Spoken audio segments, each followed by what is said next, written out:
You probably don't realize how easy it is to bake from home for family and friends with no stress. Our sponsor, Wild Grain, is the first bake from frozen subscription box for artisanal breads, pastries, and pastas. All items baked from frozen in 25 minutes or less. No mess, no cleanup. You can customize each monthly box to your preferences and dietary restrictions. And they have a ton of seasonal favorites that get me in the mood no matter what time of year it is. Go to wildgrain.com/David to get $30 off your first box, plus free croissants in every box. The link is in the description. Welcome to the show. Complete and total national security scandal, the likes of which might completely take down prior administrations, and Trump and the team around him now struggling to tell any lie they can, to give any excuse they can come up with for the disaster that took place, wherein war plans that should have been classified, the should is a critical part of the story, war plans that should have been classified were sent to an Atlantic journalist named Jeffrey Goldberg after he was included in a Signal chat. Let's go all the way back to the beginning. The critical question, how on earth did Jeffrey Goldberg end up in this Signal chat? Trump's new idea, which runs completely counter to everything we know. They're all lying. They're all trying to cover it up. Trump's latest line is that some staffer added Jeffrey Goldberg. This is counter to all of the facts, but it's Trump's latest meltdown. Take a listen. What it was, we believe, is somebody that was on the line with permission, somebody that was with Mike Waltz, worked for Mike Waltz at a lower level, had, I guess, Goldberg's number or called through the app, and somehow this guy ended up on the call. Now, it wasn't classified, as I understand it. There was no classified information. There was no problem, and the attack was a tremendous success. So I can only go by what I've been told. I wasn't involved in it, but I was told by... And he had nothing to do with it. Nothing was classified. Everything's fine. Just a little mix-up. The problem is that this is a very different explanation from the one that we got from Mike Waltz himself, and we'll get to that a little bit later. Waltz has said a staffer was not responsible, and Trump is now saying we believe that some lower-level staffer is responsible for this. Waltz is saying A, and Trump is saying definitely not A. What's probably true is that they're all lying. They're all completely lying, and they are running a failing cover-up of a complete and total national security scandal, which is a humiliating scandal. The truth seems to be that Mike Waltz did add Jeffrey Goldberg. We have the screenshots. Jeffrey Goldberg, because of all of the character assassination against him, has now taken to publishing a whole bunch of this stuff. And you can see very clearly it says Michael Waltz added you to the group. Now, are you going to claim that, a low-level staffer for Waltz got access to Waltz's phone? Is that the new claim? Or is it that Jeffrey Goldberg doctored these screenshots? With every revealed bit of information, they need to go back and come up with a new lie. We are going to continue following the Trump meltdown on this. We're going to hear from Mike Waltz, but just a couple other quick things from this really weird Newsmax interview. Donald Trump also mentioned in this interview he's looking at a compensation fund for the January 6th rioters, if you can imagine that. No, but I took care of them. I said I was going to, and I did. Is there any talk of, because they lost opportunity, they lost income, any kind of compensation fund? Well, there's talk about that. We have a lot of people talk about it. A lot of the people that are in government now talk about it because a lot of the people in government really like that group of people. They were patriots as far as I was concerned. I talk about them a lot. They were treated very unfairly. The thing they show is they show a group of 1,000, whatever it may have been, 1,500 people down.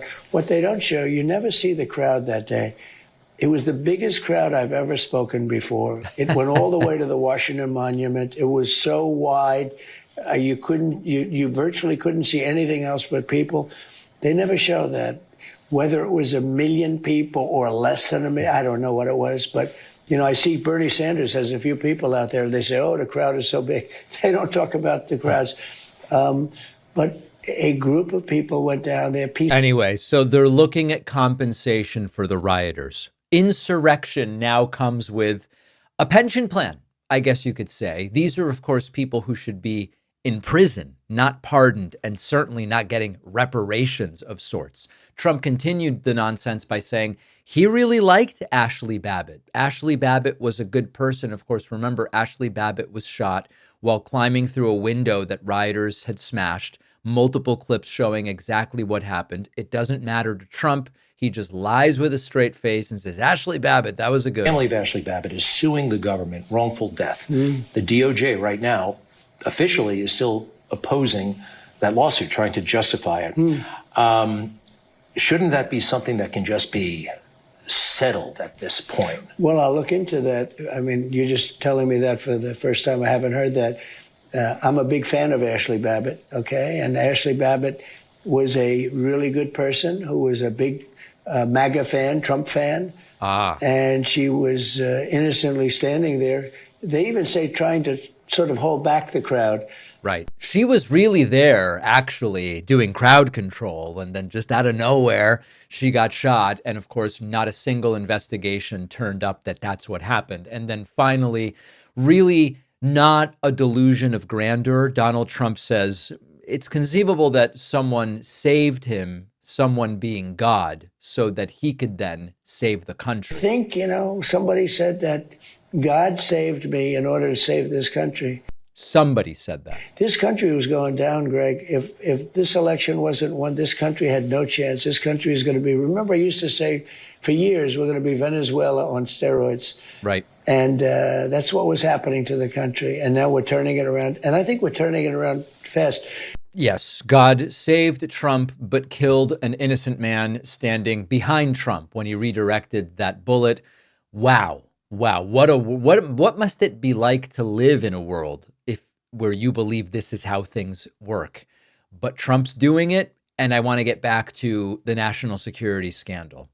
A panicked Donald Trump continues to try to defend the disaster leaks involving Signal and Jeffrey Goldberg war plans, attack plans, Yemen, and the Houthis. Tulsi Gabbard, Pete Hegseth, Mike Waltz, just wait till we look at the testimony a little bit later. In every single interview, in every single public appearance, Trump's explanation for what happened is different. Even yesterday, now well after this scandal had broken, before coming up with his first wrong explanation for what took place, Trump again said, I don't know a thing about it. I'd rather all of us be in person. I don't know anything about Signal. I wasn't involved in this, but I just heard about it. And I hear it's used by a lot of groups. It's used by the media a lot.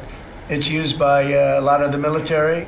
Yes, the media also use it. This is like a Hitler also breathed oxygen sort of thing.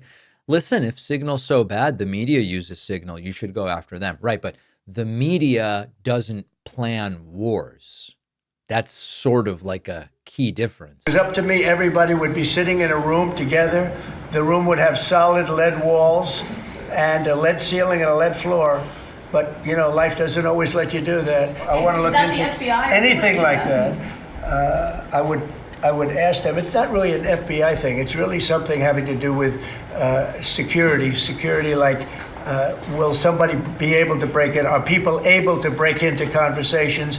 And if that's true, we're going to have to find some other form of device. There you go. We're going to need a different device or software or whatever. Now, one of the battle lines in figuring out what level of culpability there is here is whether or not classified information was shared in that Signal chat. This is actually its own mess, and I'm going to explain that to you in a moment. But first, let's hear what Trump's line is as to the presence or lack thereof of classified information. Are you going to change any of the practices that your national security officials used after a reporter was inadvertently added to a group chat about attacks on Yemen? Well, I think it's a question I've been asked now, and I've given a few answers, and they've all been the same. We have an amazing group. Our national security now is stronger than it's ever been. Ever. We have had a very, very successful, numerous attacks in that area. These are people that shoot down ships, not only our ships, ships all over the world. They're shooting down right out of the water. and damaging them badly, or they're going down. They're also shooting anything that happens to be flying in the area. We hit them very, very hard. There was no classified information, as I understand it. There was no classified information, as I understand it. Now, you might say this is super simple. There either was classified information shared or there wasn't. But here's the problem. Part of the Trump may be right, but that would only reveal a further layer of incompetence. Let me explain what I mean. The exact timing, targets, and assets of military operations is supposed to be classified. What might have happened is that in a second layer of incompetence, the Trump administration didn't classify it. It's mind-boggling how their incompetence on one front might make their incompetence on another front less legally problematic. In the DNI's own guidance, which we're putting up on the screen here, information providing indication or advance warning that the U.S. or its allies are preparing an attack is supposed to be classified. And then here is an example of the war plans that were sent. At 12:15, F-18s will launch. At 1:45, a trigger-based F-18 first strike window will begin. Target terrorist is at his known location, so it should be on time. Strike drones will launch. More F-18s launching at 14:10. At 14:15, strike drones will be on the target. The first bombs will definitely drop. So the point here is, we know what was shared, and we know that by the DNA's guidance, it's supposed to be classified. It's conceivable that they didn't classify it out of an additional layer of incompetence with everything that they do. Now, Trump was asked specifically by Caitlin Collins, who told you the information wasn't classified? Trump doesn't like the question. He asked for a different one. Decades. Mr. President, who told you that information was not classified? Another question, Which of your national please. security? Another question, please. He doesn't want to answer that one. And then, of course, a failsafe is attack the media, attack the journalist, attack the Atlantic, attack Jeffrey Goldberg. From what I heard, the man that we're talking about, who's not somebody that I don't think most people have ever heard of, he left. He found it very boring, and he left early. He got off the line very early. Okay. Of course, off the line translates to Trump doesn't really understand what signal is, but maybe most importantly, one of the reasons this didn't become an even bigger national security fiasco is not because Goldberg was bored, but it's because he realized, I'm not supposed to be receiving this information. I don't have the clearance to receive this information. I am going to end my participation in this signal thread. They should be thanking Jeffrey Goldberg, not saying that he's a lowlife whatever. Now, just as an aside to show you how wacky these events are, Trump did mention that he's going to investigate the Pizzagate conspiracy. Brian? I just want to follow up on that. And by the way, the person asking this question is Marjorie Taylor Greene's boyfriend. Planned Parenthood is defunded.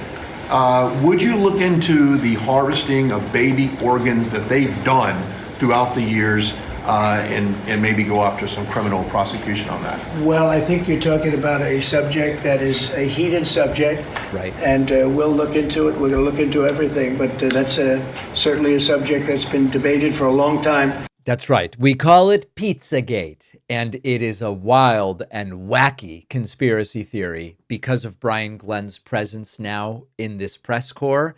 That wild and wacky conspiracy theory is right inside the cabinet meeting room. And then finally, as Trump likes to say, groceries.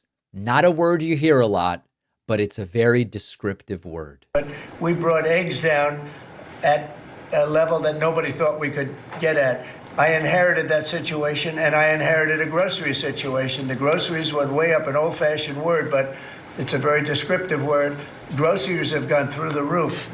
And I used to campaign on it. I used to say, we're going to get groceries down, and we have got it down. Right.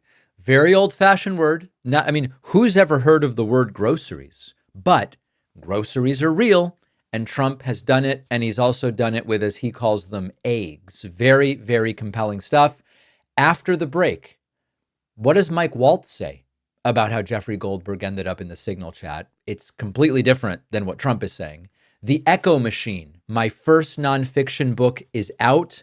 Please review the book on Amazon especially, but also Barnes & Noble and Goodreads. The reviews are starting to come in, some very funny ones, by the way, which I featured on my social media.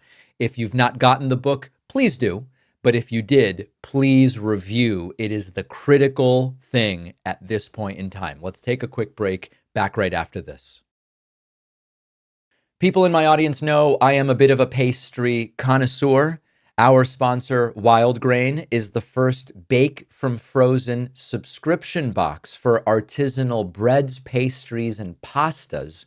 Wild Grain's boxes are customizable depending on what you like and prefer. They've got their classic variety box. They've launched the new gluten-free box. They have a plant-based box that's 100% vegan. And it just takes the hassle out of baking because all items bake from frozen in 25 minutes or less, nothing to clean up. My experience has been awesome. I love the croissants. I was having people over last week, half an hour before, preheat and throw them in the oven, and people love it. Definitely, the croissants are my favorite. The quality and the freshness of the items is extraordinary, and it is just so convenient. Go to wildgrain.com/David to start your subscription and get $30 off your first box, plus free croissants in every box every month. The link is in the description. As an independent progressive media program, the David Pakman Show does depend on your support to do what we do. Most of the ways you can support us are completely free. Subscribe on YouTube. Make sure you've subscribed to the podcast on Spotify and on Apple Podcasts. Leave a rating for the podcast. Leave a comment here or there. We also do have something called the membership program. We do an extra show every day, and we provide commercial-free audio and video feeds of the show hours before the show is made public to every single member. I invite you to sign up at joinpakman.com. As you saw yesterday, the Trump administration now monitoring this program and sometimes pointing out things that happen on this program. They are edging closer, sort of like a fire that just is creeping in. And the more robust we are and the more robust the progressive independent media ecosystem is, the better we will be able to beat off those attacks. Joinpakman.com, the place to sign up. Welcome to all of our new members. All right, what did Mike Waltz say is the explanation for how Atlantic journalist Jeffrey Goldberg ended up in that Signal chat? Well, his explanation is completely the opposite of Donald Trump's. Remember that Donald Trump suggested some low-level Waltz staffer invited in Jeffrey Goldberg.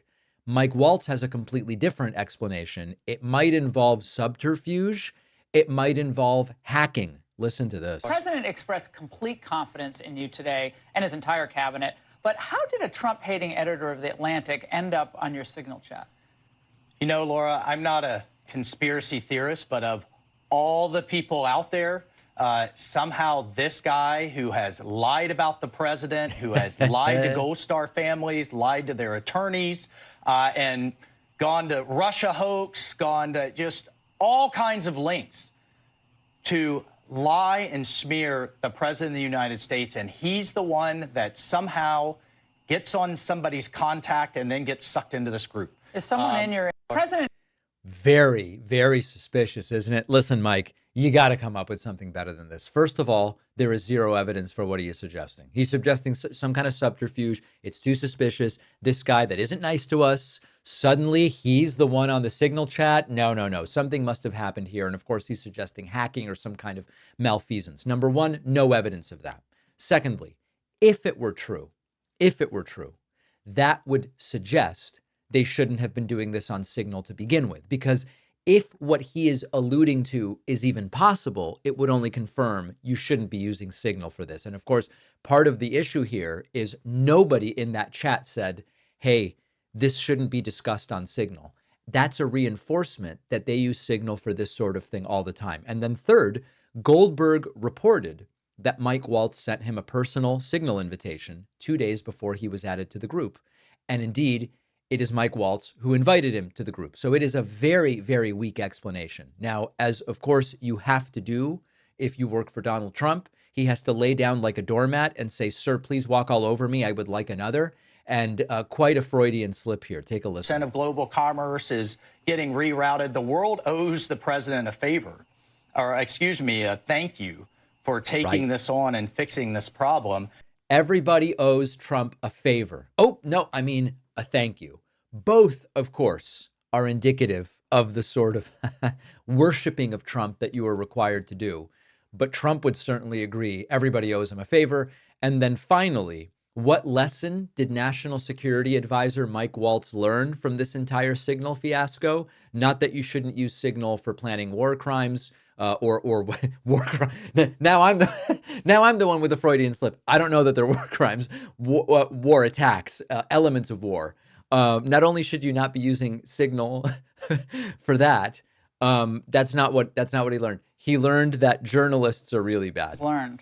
Lessons learned after the app. We're not using Signal app anymore. Yeah, right. Lesson learned number one is you've got journalists out there who have made fame and fortune trying to trash this president. Yeah. And so, look, we've got to tighten up. We are tightening up, and we have some of the best technology minds looking at how this happened. Yeah, if you don't, but listen, you don't need a technological genius to figure out how this happened. In fact, lack of technological genius is probably to blame. The real problem, of course, is the journalists. It's Goldberg's fault that he was added to the Signal chat. That's the final point on it. Tulsi Gabbard suffered a complete failure to explain anything. You will see her in this clip using words, okay? I mean, she is speaking. She is synthesizing synapses in her brain into speech.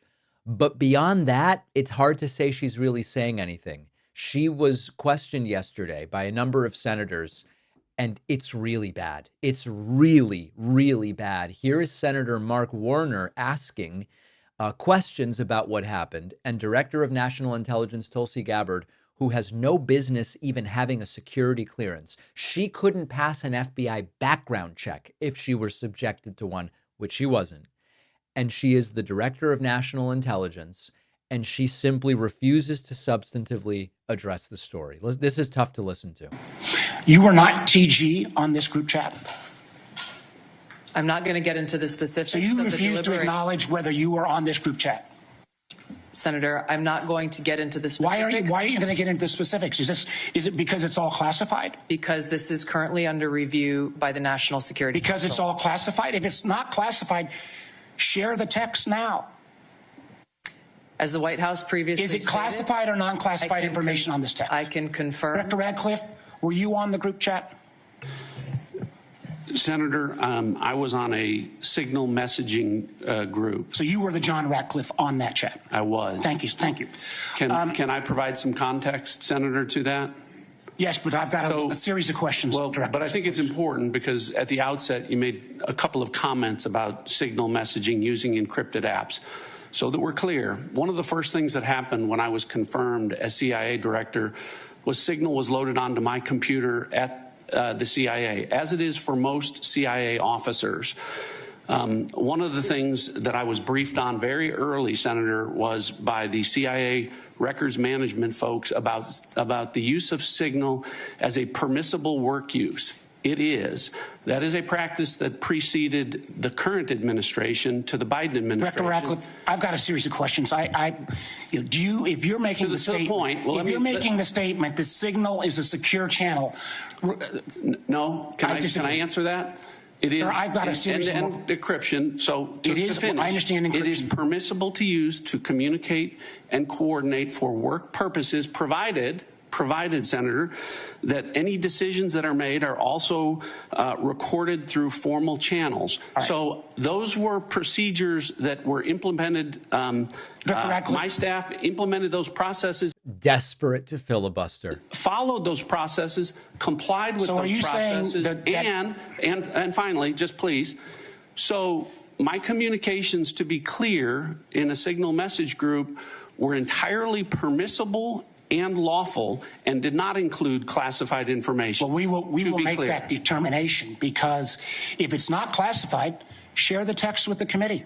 And of course, the problem is the lack of classification, if indeed it is the reality, is part of the problem. Because as I told you earlier in the show, everything that was being shared in that text thread is supposed to be classified. Tulsi knows it, or she should, because she's the director of national intelligence. We'll get to that. Okay. We then get to another series of questions. Here is Senator Reid. Take a listen to this. Director Gabbard, were you overseas during any parts of these discussions? Yes, Senator, I was. Were you using your private phone or a public phone for the signal discussions? I won't speak to this because it's under review by the National Security Council. And I'm so sorry to interrupt. She's now used this phrase a couple of times. Something being under review by the National Security Council, they're acting like it's a Trump card. It's sort of Donald Trump's, my tax returns are under audit. So until the audits finish, I'm not going to be able to show them. Or I can't speak to any, Supreme Court justice nominees who say, oh, I can't really answer that because it's an issue that might come before the court and it's important for me not to speculate. She's acting like a review by the National Security Council is a valid reason for non-response. It's not. Once that review is complete, I'm sure we'll share the results with the committee. What is under review? It's a very simple question. Your right. Which phone were you using? Private phone or officially issued phone? What could be under review? National Security Council is reviewing all aspects of how this came to be, how the journalist was inadvertently added to the group chat, and what occurred within that chat across the board. But so you're not going to disclose anything about whether you use the phone? Nope. She's just not going to answer. Then Senator Mark Kelly had a turn and interestingly asked, do you all know that you're not allowed to discuss even controlled unclassified information on unsecured devices? So question one is, was this stuff classified? It should have been. It seems it may not have been. Mark Kelly goes further. He goes, even the lack of classification would not be permissible material. So I understand that DoD policy prohibits discussion of even what is called controlled unclassified information, or CUI, on unsecured devices. Are both of you aware of that DoD policy? I haven't read that policy. I'm not familiar with the DoD policy, but I would say that the Secretary of Defense is the original classification authority for DoD in deciding what would be classified information. There you go. Your DNI and your director of the CIA don't actually know what the policy is on a lot of this stuff. And then finally, Tulsi just won't answer questions. In the signal chain that we have been talking about, was there any mention of a target in Yemen? Remember, we now know the answer is yes. We have the screenshots. Okay, so just like she's about to answer, we know now that the answer is yes. I don't remember mention of specific targets. Any generic target?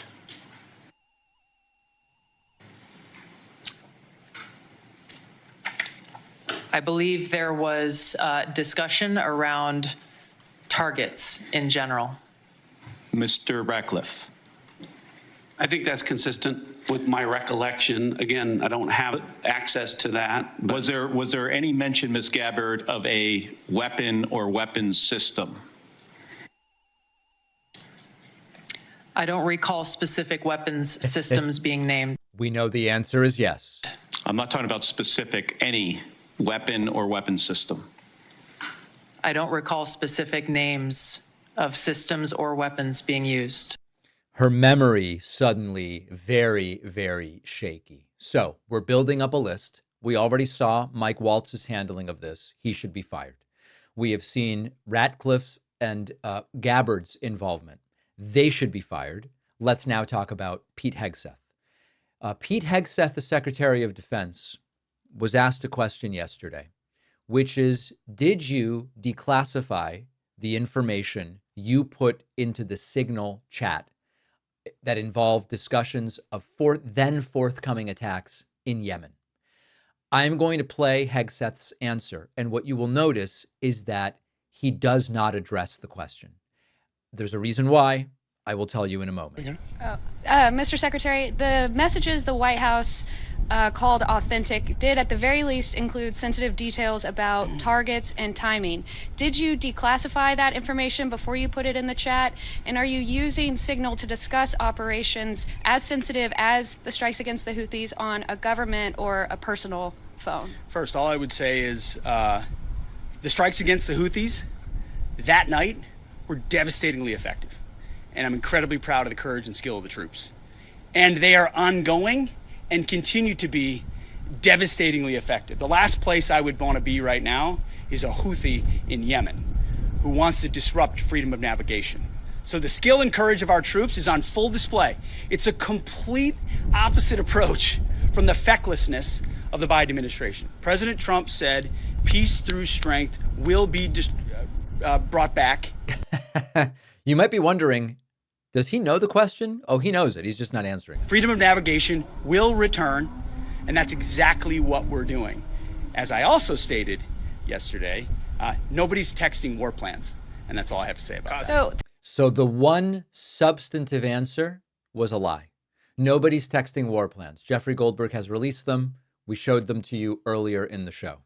You would have to be, first of all, this response inspires no confidence. No confidence. They are counting on you believing this bullshit. They are lying about everything. There were no war plans. We've got the text messages now. There must have been some kind of subterfuge or hacking that led Jeffrey Goldberg to end up in this chat. Zero evidence of that whatsoever. Finally, and this is completely beyond parody, Hegseth says the way they are evaluating people is how good they are at doing their jobs. That's really funny. Those programs. My assessment is the DOD will be merit-based and colorblind. You will be judged based on how good you are at your job. Full stop. Really? That's it. And so getting rid of diversity, equity, inclusion, DEI, getting rid of different standards was fundamental to getting back to basics. And that's what when I get a chance to talk to commanders here, that's what I emphasize. We're getting zero self-awareness because, of course, Pete Hegseth is only the Secretary of Defense due to a loyalty version of DEI. What knowledge did Pete Hegseth possess that made him a good candidate for Secretary of Defense? What temperamental characteristics did Pete Hegseth have that made him a good candidate for Secretary of Defense? What experience did he have? None.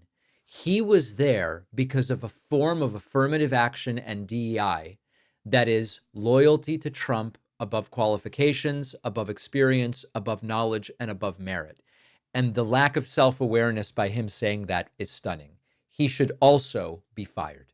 Karoline Leavitt is Donald Trump's press secretary, at least as of today, and she delivered a borderline criminal meltdown over the text message scandal. I'm going to play an interview she did with Fox News' Jesse Waters. This is North Korean Soviet-style propaganda where it would even make the North Korean news anchors blush. Listen to the confidence and the condescension with which she delivers blatant lies and disinformation to the American people.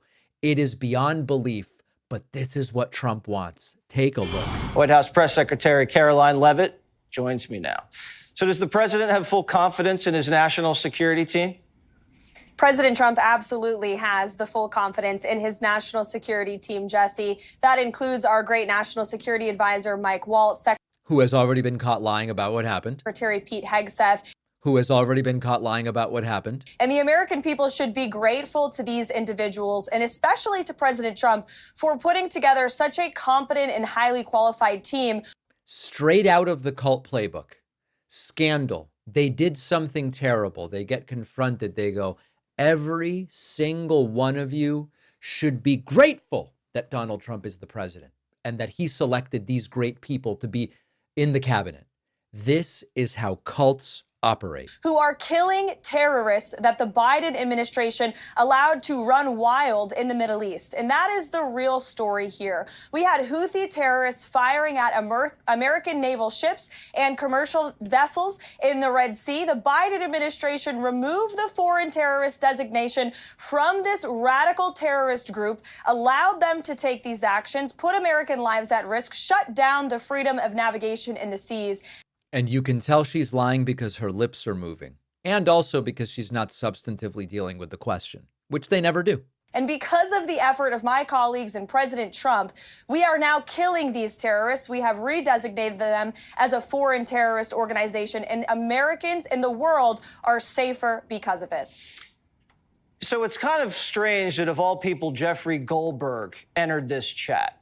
And now, speaking of entering the chat, Jesse Waters jumps in to help the disinformation. It's very suspicious that this particular reporter was ending up here. Could have been an accident on your team's side, but it also could have been something a little more mischievous on Goldberg's side, as you heard Walt say. Yes, Goldberg hacked his way in. What do you think about this character? It certainly could have been more mischievous, as Mike Waltz alluded to in the previous hour. We are working very hard to find out how this number was inadvertently added to the group chat. It remains a mystery. We're going to have to hire Elon to investigate it. But we hope that soon it will be solved. And as you heard from the National Security Advisor, Elon Musk's team of experts are looking at this. The White House counsel's office and the National Security Council are all digging into this matter. And what's the theme here? Another authoritarian theme. So first it was the cult theme. You should be grateful for the leader. They're out there saying the leader did something bad. You should be grateful for the leader. That's number one. Number two, attack the media. Any opportunity to attack the media, they welcome. Of course, to ensure this can never happen again. And as you so rightfully pointed out, the president and the National Security Advisor himself have taken responsibility and recognized that we are moving forward to ensure that communications are secure. Of course, suggesting someone might have hacked in, or that the media is lying, or using other forms of disinformation is not taking responsibility. I don't think they know how to take responsibility. And there is nothing better. The Democrats, there's nothing that they're better at than spinning a sensationalist story out of a basic set of facts. And the president and our team have been incredibly transparent about what happened. No classified information was shared in this group chat. Now, this is another hook on which they're hanging their hats and scarves and whatever, that the information was not classified. If it's true, there are two problems with that. Number one, the DoD guidelines say even unclassified information of this kind still isn't supposed to be shared. They claimed, Gabbard and Ratcliffe said we're not aware of that policy. So if the information was unclassified, it's still not supposed to be shared. But more importantly, according to Tulsi Gabbard, Tulsi is the director of national intelligence. She oversees the guidelines for what's supposed to be classified. If not classified, it was supposed to be. So it's not really the trump card to say, don't worry, it wasn't classified anyway. But the Democrats would have you believe we have a national security crisis on our hands when we absolutely do not. It's the same playbook they ran with the Russia hoax, which was a perfect phone call between... And then I'm going to stop it here because it's so nauseating. But then she transitions into talking about other things not directly related to this. A borderline criminal meltdown. You know, we wonder how long can she last? She's doing a good job of lying about everything from Trump's perspective. She might have the wheels to last 4 years. Don't forget that the best way to support the David Pakman Show is by becoming a member, which gives you access to the daily bonus show, the regular show with no commercials. You also get access to our entire archive of every episode dating back a really long time, and plenty of other awesome membership perks. Go to joinpakman.com, joinpakman.com. There's no better way to describe the cover-up that the Trump administration is attempting after the Signal chat fiasco than to say they are effing around and now they are finding out. Every single lie that they are telling is subsequently being debunked by the information now being released by The Atlantic and by Jeffrey Goldberg. I'm going to give you the next example, and we've covered this in sort of pieces throughout the show, but it is fascinating how quickly they are just being destroyed. Donald Trump's press secretary, Karoline Leavitt, posted a message to X. She posted a tweet, some people call it an excretion, wherein she says, "The Atlantic has conceded these were not war plans. This entire story was another hoax written by a Trump hater who is well known for his sensationalist spin." And what she cites as her proof in this excretion on X is that the phrase attack plans was used. Now, I want you to really understand what's going on here. Their initial insistence was this was not classified information. Now, that may be true because it appears as though they may have failed to classify it, but it should have been classified.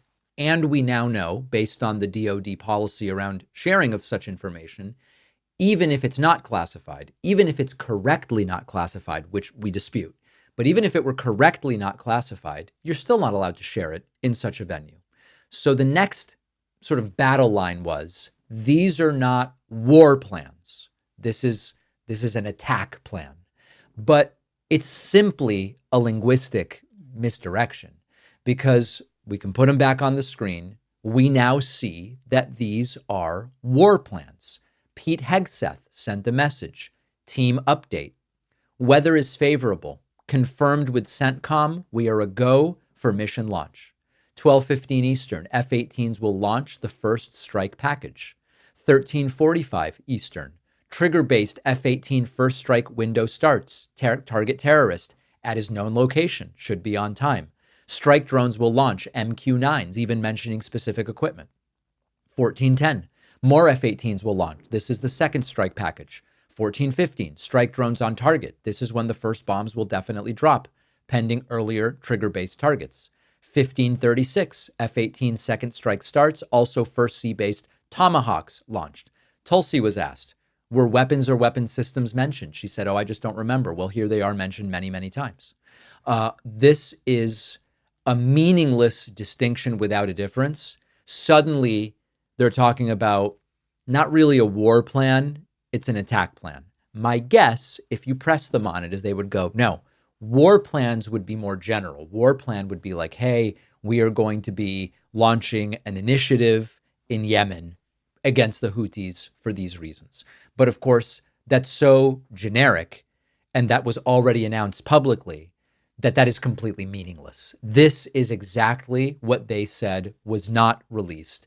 And I think we really have to look carefully here at the approach being taken by The Atlantic, because they are only releasing what is necessary to disprove the lies being told about them. When Jeffrey Goldberg first wrote that this was what happened, 10 different lies came in. And so he is slowly releasing what is necessary to prove that he is not lying. And so far, and we should look at this with objectivity, and we should simply analyze the statement and analyze what information we have. So far, every single allegation that has been made about Jeffrey Goldberg has been debunked. And so this is now leading to a pathetic attempt to run cover. They're bringing in all of their allies, and we should look at a couple. Here's a video of how Fox News propagandist Jesse Waters explained what is objectively a national security catastrophe to his viewers. We now know that someone leaked actual U.S. war plans to a journalist at The Atlantic over Signal. Now, when we say someone and leaked, we still don't exactly know why he ended up on the Signal thread, but we know that he did, and we know that at least as far as the screenshots are concerned, it was Mike Waltz who added him, okay? That's not gossip, it's not campaign strategy. War plans were given to a member of the press on the Signal app. Here is Jesse Waters employing smug sarcasm and basically saying the problem is really The Atlantic. Did you ever try to start a group text? You're adding people and you accidentally add the wrong person. Right. All of a sudden, your Aunt Mary knows all your raunchy plans for the bachelor party. Well, that kind of happened today with the Trump administration. Kinda. Mike Waltz was putting together a group chat on Signal, an encrypted app, with the Secretary of Defense, the VP, and a bunch of other national security officials to collaborate on whether to strike Iranian proxies in Yemen who keep firing missiles and shutting down shipping. Right. Well, National Security Advisor Mike Waltz accidentally added a reporter to the group text, and not a good reporter. Jeffrey Goldberg from the Always attack the media. Atlantic, one of the biggest hoax artists around. Well, he heard some things he probably shouldn't have, but could have been a wee bit of a security breach. But it's not like they homebrewed a server and then bleached it or kept classified documents in their garages next to their Corvette. Talk about someone else. Always the subsequent strategy. This is not journalism. This is damage control, okay? This is what state TV looks like. You minimize threats, you mock accountability, you pretend the real scandal is that someone else did something some other time.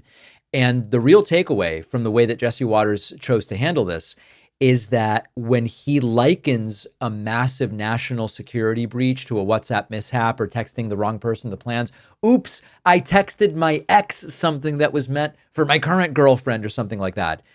It is part of the cover-up campaign. Now, helping in this cover-up campaign is also MAGA Mike Johnson. Here is what he had to say. What you did see, though, I think, was top-level officials doing their job, doing it well, and executing on a plan with precision. That mission was a success. No one was jeopardized because of it. We're grateful for that, but they will certainly, I'm sure, make sure that doesn't happen. Mike Johnson's approach is, what I really learned from this is, wow, they are operating the operation in Yemen with extraordinary precision. That's really the takeaway. Forget about national security breach. Forget about the humiliating nature of it. Forget about the fact that this is information that may have wrongly not even been classified, which raises even more questions about Tulsi Gabbard's competence and whether the entire Department of Intelligence is even remotely operating competently. No. The takeaway was, wow, our military is really doing an awesome job. This is not going to stop. They will keep covering it up like this until the story is replaced or supplanted with the next scandal. How do we know that? Because it's what they do every single time. If you value what we do at The David Pakman Show, remember to support us on Patreon. Go to patreon.com/David Pakman Show, where you can get access to behind-the-scenes videos, the daily bonus show, the commercial-free daily show. You can support the show for as little as $2 a month. Check it out at patreon.com/David Pakman Show. One of the propagandists over at Fox News is now saying the quiet part out loud, which is he doesn't think that due process should apply to anybody. I'm talking here about Brian Kilmeade. And Brian Kilmeade says, with all these deportations and everything Trump's doing and Tom Homan and the ICE raids, it's just not practical to give due process to everybody. A lawyer? A day in court? No. They don't deserve it, and we just can't do it, which is another principle, Constitution, due process, another principle that they claim to support out the window. Let's take a listen to what he had to say, and then we'll talk about it. I also think it's not practical to think that we can do due process on 8 million people. No. There's 22 million people here, and minimum illegal already, just in the last 3 administrations. Right. And there's some people that got through with Trump's administration. If we're going to give these guys a day in court and a lawyer, we can't do it. They don't deserve it. Our system doesn't need to be double burdened. They are so nonchalant about taking people's rights away when it's inconvenient. They claim that rights are the most important thing. They claim that the Constitution is the most important pillar of our society. But all of a sudden, following the law is not practical. The Constitution's not practical. What Kilmeade is calling for here is the suspension of constitutional rights, not for a few people, not in an emergency, but as a blanket policy for millions of human beings. And he's saying it on national TV like he wants a different coffee mug for his water on the set of Fox News. Due process is not some kind of bonus feature of American life. It really is the bedrock of the rule of law. It's a principle that the government can't punish you or detain you or deport you without a fair legal procedure. And this comes directly from the 5th and from the 14th Amendments of the Constitution. No person shall be deprived of life, liberty, or property without due process of law. And the scary part is that this is not like a fringe voice. This is a major host on the most watched cable news channel in the United States. And he just casually floats this idea that millions of people should be punished or deported without a trial, without a lawyer, without a defense. Now, once you carve out a group, maybe it's immigrants, maybe it's refugees, maybe illegals. Once you carve out a group and you decide they don't deserve rights, it doesn't stop there. Because then someone will say, well, look at this other group that's also very dangerous. This one's not practical either. Here's another group of people that doesn't deserve it. This is really textbook expansion of authoritarianism. This is how it works. You start by suspending the rights for a group of people that the public has already been primed to either dislike or to fear. You normalize that. You make it policy. And then the next step is that you've built a legal system based on you determining who deserves rights. And then you say, here's another group that we are going to deprive certain rights to. Now, it's important for me to mention, not every constitutional right applies equally to non-citizens. So, for example, the right to vote in federal elections is only for U.S. citizens. So the folks who push this stuff often point to, we don't give every right to non-citizens necessarily. And in a sense, federal election voting is just for U.S. citizens. Jury service is limited to citizens in most jurisdictions. There are certain federal jobs or security clearances. They're only open to citizens. Second Amendment protections, gun ownership we're talking about, can be restricted for non-citizens, especially undocumented immigrants or those who are here temporarily. We know that. The right to enter and remain in the U.S. is governed by immigration law, and non-citizens can be removed under certain conditions that would never apply to citizens. But due process specifically is not optional. It does apply to non-citizens. The Supreme Court has been really clear when you look at the 5th Amendment and the 14th Amendment and how they protect persons.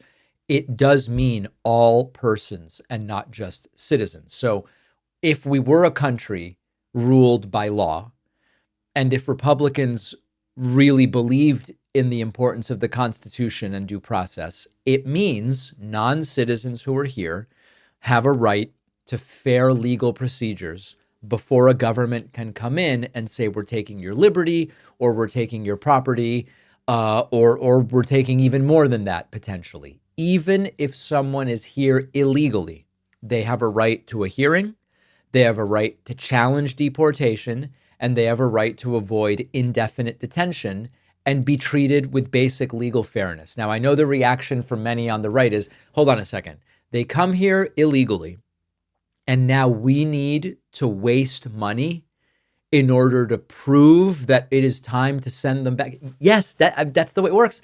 Either you respect due process and the rule of law, or you don't. And every single one of these people that says they hold the Constitution as their highest sort of standard, and then they go along with what Brian Kilmeade is saying, you're not actually following your own principles. Donald Trump sat grinning like either a proud dad or a creepy stalker while the Attorney General Pam Bondi shredded the Constitution in real time. Pam Bondi went full fascist, okay? Take a listen to what she had to say, and then check out the look on Trump's face. And if you've committed fraud, we're coming after you.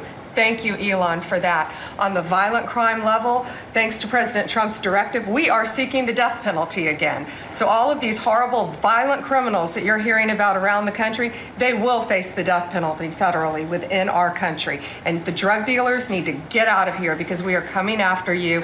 We're going to have 94 great U.S. attorneys around this country, and everyone will be prosecuted to the fullest extent of the law. Thank you. Thank you, President. It's at your directive. I couldn't have said that better. Look at Trump just drooling. That's very good. She's doing a fantastic job. Thanks, Pam. Now you will notice not any mention of the importance of due process in any of this, no mention of the importance of a fair trial, evidence, courts, appeals. Just they will be facing the death penalty. Because when they say law and order, what they mean is punishment without process. We've seen it with the deportations. Is it too much to imagine that it might mean even more than that? Justice as a political stunt. And Trump is sitting there nodding and loving absolutely every second of it. Now, one other aspect to this, the sucking up to Elon Musk is nauseating, and there was a hell of a lot of it. As far as we are hearing a lot about fraud, waste, and abuse, a lot of waste and abuse, but there is a tremendous amount of fraud. And Elon, thank you for your partnership. Thank you for your team. You have uncovered so much fraud in our government, and we will prosecute you. Okay, that that didn't come out quite right. Elon, you have found so much fraud, and we will prosecute you. Obviously, she means the fraudsters, but it came out weird. We have an internal task force now working with every agency sitting here at this table. And if you've committed fraud, we're coming after you. Thank you, Elon, for that. Yeah. Under Trump and Bondi, prosecution is a tool. It can be a favor. It can be used as a threat. It can be used as a weapon to be handed out at rallies, depending on who's clapping the loudest. And this is not how democracy is supposed to work. Prosecutors don't promise executions, okay?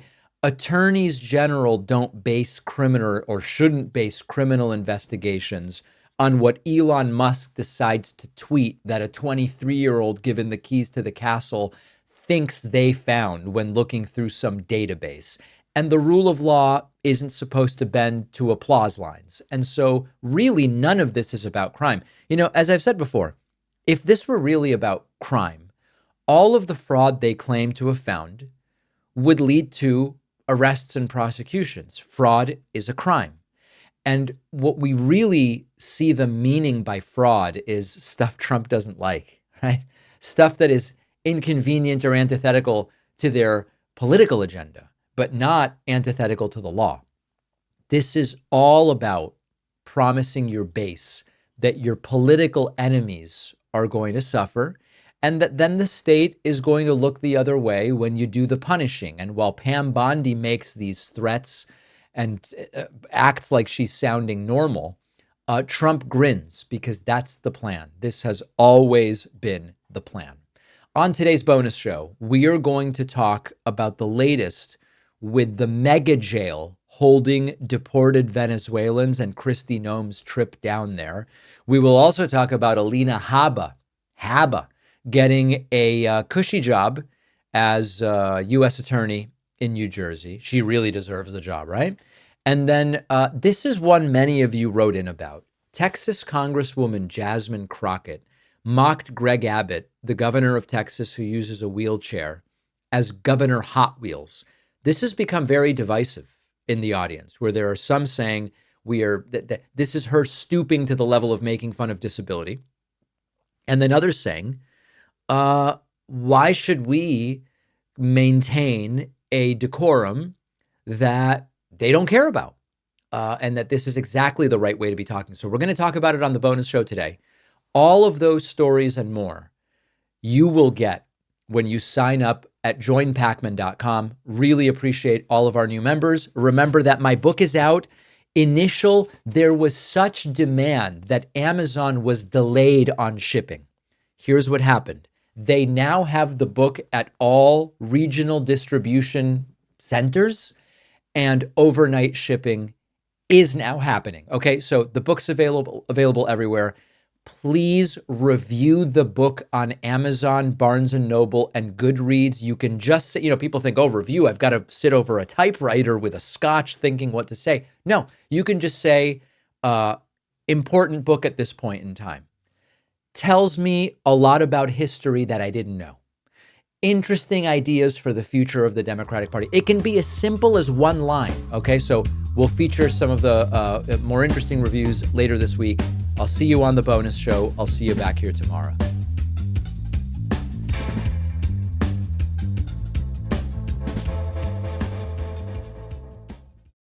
Thanks a lot for watching today's show. I just want to take a second to tell you about today's sponsors. You probably don't realize how easy it is to bake from home for family and friends with no stress. Our sponsor, Wild Grain, is the first bake from frozen subscription box for artisanal breads, pastries, and pastas. All items baked from frozen in 25 minutes or less. No mess, no cleanup. You can customize each monthly box to your preferences and dietary restrictions, and they have a ton of seasonal favorites that get me in the mood no matter what time of year it is. Go to wildgrain.com/David to get $30 off your first box, plus free croissants in every box. The link is in the description.